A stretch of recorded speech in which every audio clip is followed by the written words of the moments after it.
Welcome to Talking Halos. Derek Ciapola with my co-host of Partners in Crime, Jared Timms and Nate Green.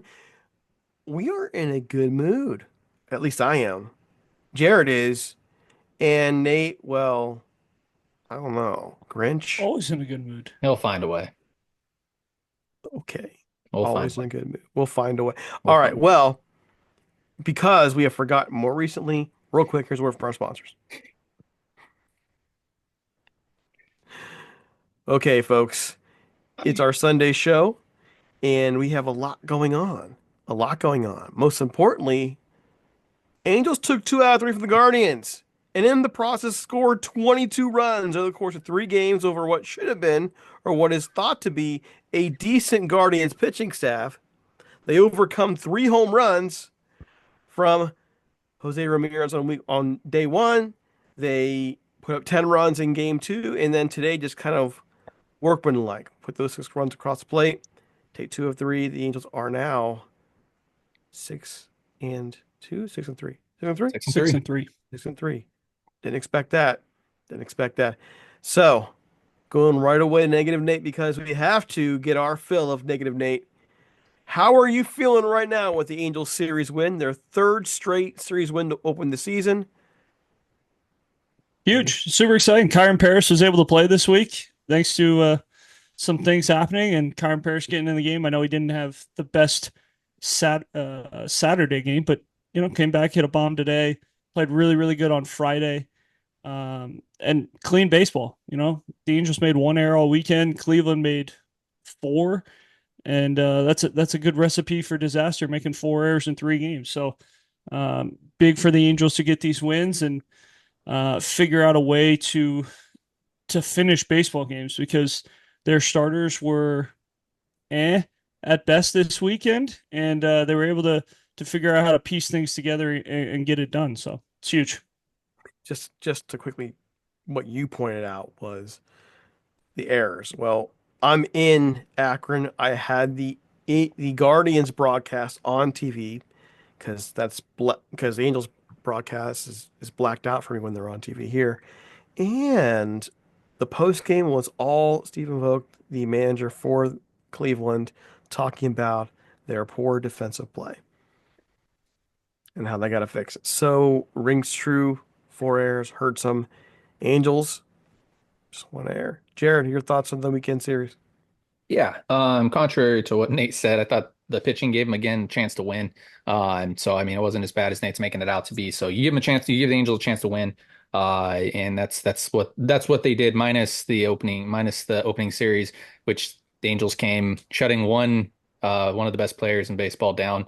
If they shut, Jose Ramirez down, they more than likely win that game. But Jose Ramirez, 3 home runs in the opening game. A couple big things definitely want to point out. First time since 2018 that the Angels have won the first 3 series, so that's a huge thing for them. Resiliency. After that first game, I thought the Angels might, shut it down a little bit. The bats got really hot and stayed hot in those last 2 games. That's huge for the Angels. I don't know if this is a negative, but they're really relying on the long ball a little bit right now, which worries me just a hair because once that long ball goes away, they're not they're not hitting like they sh like you'd hope to continue success. But if the long ball can continue, this team might be okay. We're talking about a 500 team. So yeah, you got to give credit where credit's due though. They're winning games right now. They won the first 3 series. I'm never not going to complain about that by any means, but definitely you can point out a couple things that may make this winning not as consistent. Bullpen usage, maybe one of them.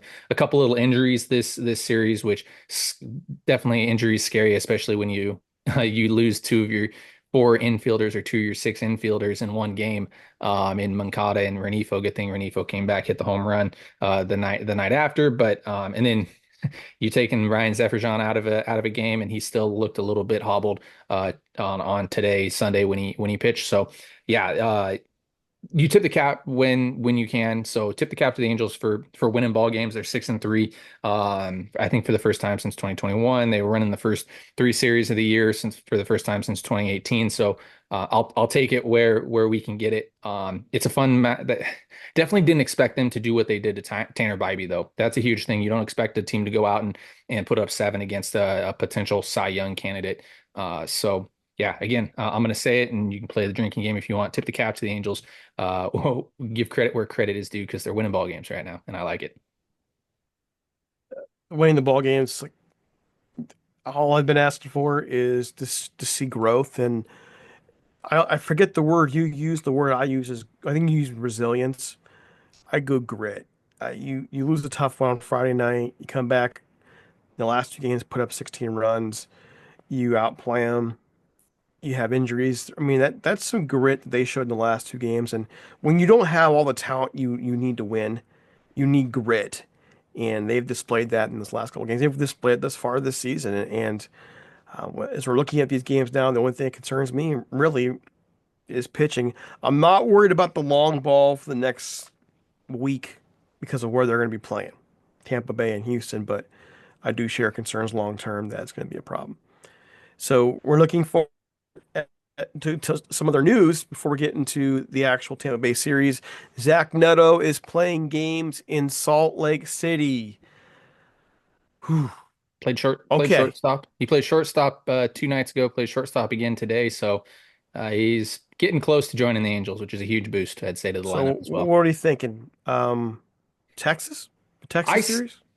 I said early next week, and Jeff Fletcher said that seems rich. I'm still sticking with early next week, early to mid. I'd say my early next week, meaning Wednesday. Like that was my thought. He That's the Texas series. that that that was my original thought was Wednesday. I could totally be wrong. I think so. Maybe in Houston or in Texas, wherever that is, that's where he joins them. Um, but I still think he's closer to being ready than not. You just hope that there aren't any aren't any little blips in the road as we go. But I mean the way that Ron Washington talked about him all spring, it seems like he's gonna be ready to go and gonna be ready to join this team real soon. Nate, what kind of impact does Zach going to bring back to this roster? Huge impact. I mean, we're getting absolutely nothing out of our shortstops right now. I think we have like 4 hits from our shortstops in 3 series. And we're not even playing great defense at shortstop either. You could point to Nicky Lopez making the big error in St. Louis being a difference between us winning, um, actually not having to use the bullpen, potentially winning all 3 because they had to go into extra innings and things like that. So um, yeah, I think Neto brings a lot back, brings some passion back, brings some leadership back as well. So getting him back will be huge. They do have the off day on Monday, so that does suck for just trying to get him more reps and more game reps because that means the next possible day is Tuesday. Um, I don't know. I probably Fridays when you see him. So you're saying the Houston series. I'm saying probably Texas. So is Jared. So Houston between Houston and Texas. Oh, they go Sound to about right? Tampa. They go to Tampa. They play 3 at Tampa Tuesday, Wednesday, Thursday, right? Jared thinks in Tampa on Wednesday. My All that right. that's my. Are you I mean, we might see him Tuesday if there's an off day and he feels you good think it's after that today. soon? I mean, they push guys, right? I mean, they do weird things. I could be wrong. He might join him in Tampa. I don't know anything. I really don't. He played short today. I can check and see how many Only innings he five played, but innings. he Only only played five. five. Are we sure Yeah. he only played 5? Because he played 7 the They other took night him whenever we were they saying took 5. him out in the bottom of the sixth. Okay, so he played 5. So yeah, it'll be late. It'll probably be mid to late next week then. Friday wherever that is, Texas, Houston, Houston Houston. in So Houston. it'll be Friday, my guess. Houston? All right. Sounds like we're averaging out to meet him in Houston. Okay. All right. So other news: the injuries. Moncada with a thumb, Rengifo hammy. Rengifo plays today. Any concerns about the injuries, Jared? You always get worried about the hammy. I mean, it's lingering. Same thing with a thumb. It seems like it's lingering for Moncada as well, which worries you. You never want something to linger throughout the season. So yeah, those definitely worry you. But the fact that they're playing, Same thing goes with Zephyr too. I mean, I said he winced early or when he was pitching today. So yeah, it's definitely worrisome. You're playing with three injured players, but you're going to get bumps in the road as the season goes. So you just hope that this off day does them well. Nate, I mean, I injuries. think seeing Rengifo on back to back days, you're fine. I think he should be good enough to go. Yeah. The Mancada thing is scary just because of his injury history. He seems to miss a lot of baseball games. We've already played this game with Anthony Rendon where he goes down. He's out. Oh, he's only going to be out a couple days. Couple days turns into a week. A week turns into a month, and next thing you know, he's out for the whole year. Not saying that's going to happen with Mancada, but just from his injuries the last couple of years, you're really concerned when he goes down. But hey, this gives Kyron Paris another opportunity to play, and the more that guy plays, the more he produces, and the more he produces, the harder it is for Ron to take him out of the lineup. So, I mean, I don't know. This might Money. actually be a huge blessing in disguise for the Angels that they are getting some injuries where Kyron's still getting basically everyday at bats, which is what he needs. Just you just want to All start right. a podcast about Kyron Paris or what? I mean, well, is there anyone on the team hitting better than him? No, I'm just Oh, giving a okay. shit. Does he have Mentioned three before. or four game-winning hits? Yeah. Three game-winning I'm hits. not Yeah. disagreeing. I'm So not so disagreeing with you. half of the Angels' wins are because Kyron Paris is on the field. That's all I'm saying. And like if he's if you're going to bring him up, you brought him up, play him, right? Like what? Why are we playing guys that have no business playing over him? Like Tim Anderson brings nothing to this team, like literally nothing, and we're starting Tim Anderson Veteran over this guy. leadership. Yeah, Veteran he can leadership. lead. Nobody's going to listen to a guy hitting 081. So Um, just want to point this out though, in terms of with Kyron Paris. I mean, eventually major league pitchers are going to catch up to him. It's a cat and mouse game with in baseball. We all know that hitters, pitchers, they work off each other, and so that time is going to come. I'd rather him play and have his first slump and have to recover from that than we wait and see things happen later. Let the kid play. Let him play. And by the way, there's also, I mean, I admit, there's for a person who likes to try and stay objective with players, that's always been my goal. I'm not with Kyron Paris. He's significant for our podcast because he was our first interview. As a matter of fact, our boy John, one of the founders of this podcast, actually made the trip to California yesterday. Saw you and Jared and John engaging a bit on via text about it, and of course, one of the things John mentions was Kyron Paris. He was part of that interview too. So just want to point that out, just full disclosure.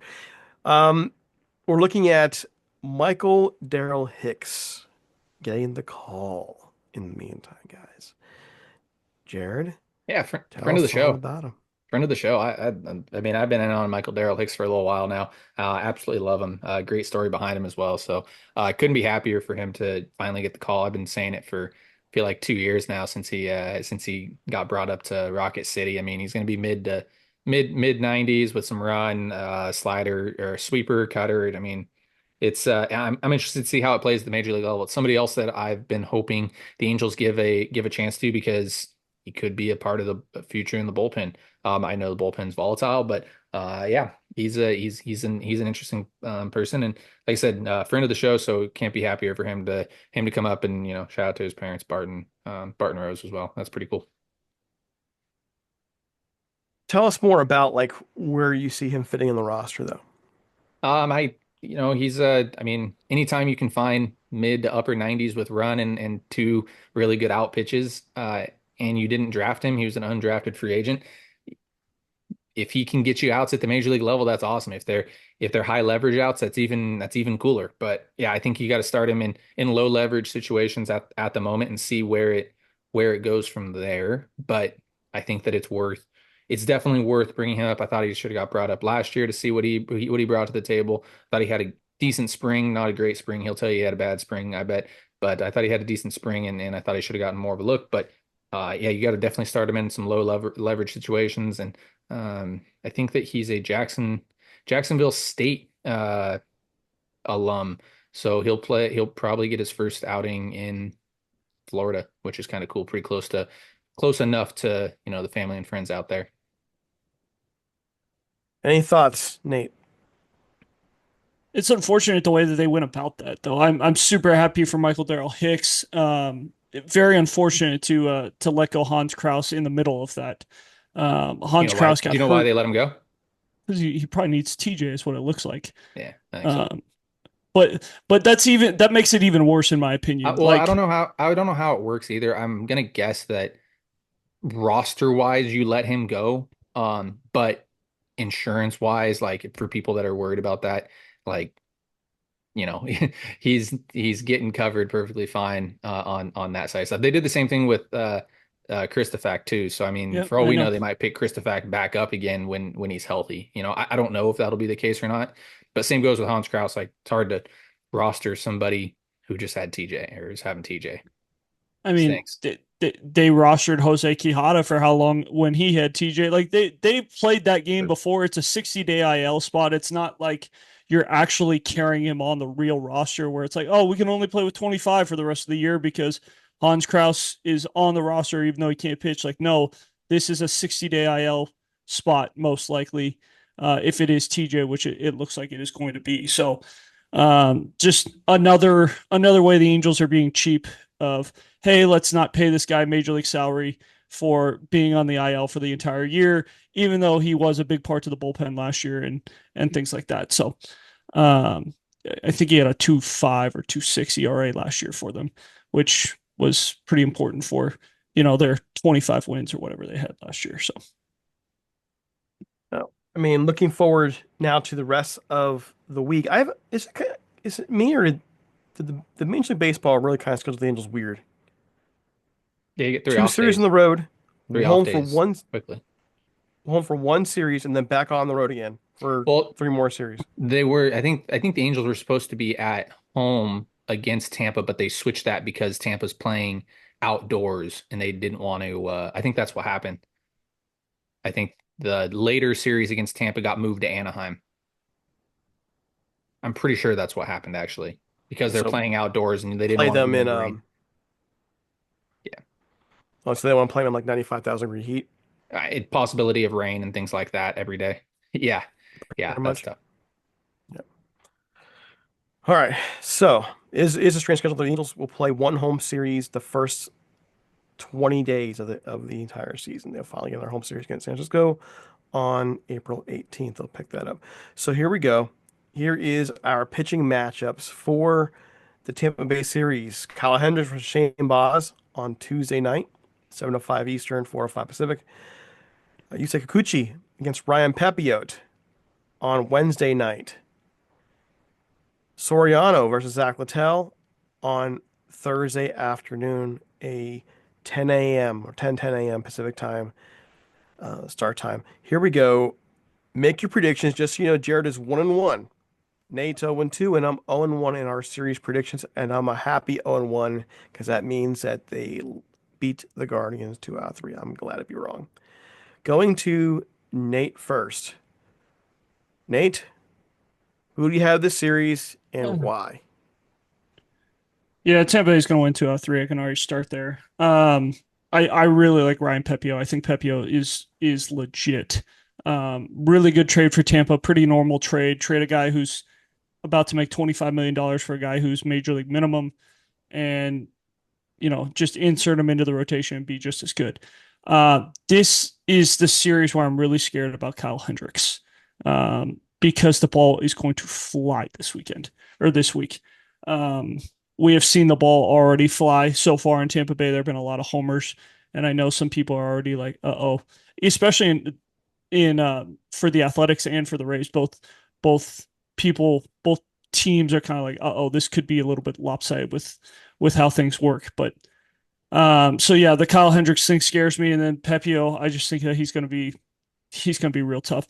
Lytle has pitched really good against the Angels. He had back-to-back starts against them last year and pitched really good both times. But I think Soriano figures it out. He could actually be like the perfect guy for Tampa Bay, just being a ground ball guy. And I know he gave up the 2 homers to Ramirez, but I think he gets back on track there. So the Angels lose 2 out of 3. Just Pepio, he's going to be very very tough. Jared. Game one, I'm thinking Tampa takes that game. It's tough to pick Kyle Hendricks in that, especially uh, yeah, in Tampa. I'm gonna go the opposite here. I'm gonna say Kikuchi and Pepiot. I'm gonna say the Angels win that second game. Offensive battle for sure. But I'm gonna say that the Angels win that game, and then coming down to the rubber match, I'm gonna say the Angels take 2 of 3. As weird as that sounds. In Tampa, I say if you guys are saying the ball's flying in Tampa or wherever they're playing, that the Angels keep this hitting up and keep hitting home runs, and that's going to be the key to their success is the long ball, at least early on. So I'll say the Angels take 2 of 3. I have Angels taking 2 or 3 as well. I don't like you guys. I don't like the matchup between Hendricks and Bos. Shane Boston's looked amazing in the last part of last season when he got healthy, and then looked great in his first start. Ryan Pepiot is a guy I like you, Nate, like Ryan Pepiot a lot. I don't like him in that ballpark. He's a fly ball pitcher. And yes, he got away with his first start out, looked great. But a team that is power hitting and power hitting well versus a fly ball pitcher in that ballpark is not a good recipe. I like the Angels to hit him around a little bit on that second game. And I think, just like you're saying, Soriano's going to bounce back against Littell. Littell is very consistent. Yes, he played very well against the Angels last year. He'll get you excited about him. If you're a fantasy baseball guy, you might think, okay, hey, you know what? He's good for a spot start. He'll get you that spot start, and then next time out, he'll blow you up. So, I'm looking at Soriano bouncing back, and that's why I say 2 out of 3. Any final comments? Any rebuttals to any of the comments predictions made here today? I Yeah, would just say Kikuchi's a fly ball pitcher as well. So Yeah, but he's also more of a veteran pitcher who knows how to work the edge a little better. So I'm gonna give him benefit of the doubt. Angels Sure. are 6-3 without Jose Soriano. The Braves are 1-7 with Jose Jose Soriano Suarez. or Jose Jose Suarez. Suarez. Sorry, Yes, Jose the curse of Suarez. Jose Suarez still exists. It does. It's in Atlanta right now. Can't believe how bad Atlanta looks right They're now. 1-8 actually now. Oh my They gosh, didn't. they look Did horrible. they lose? They didn't play today. They They're they one they and didn't eight. Are they they didn't one? play today. There you go. They are 1-8. Okay. All right. So there's our show. Follow Nate on X at Nate Green 34. Follow Jared underscore Tims. Follow me at DC Paul. Follow Talking Halos a podcast on as well on X. In the meantime, we're out of here. Have a great one.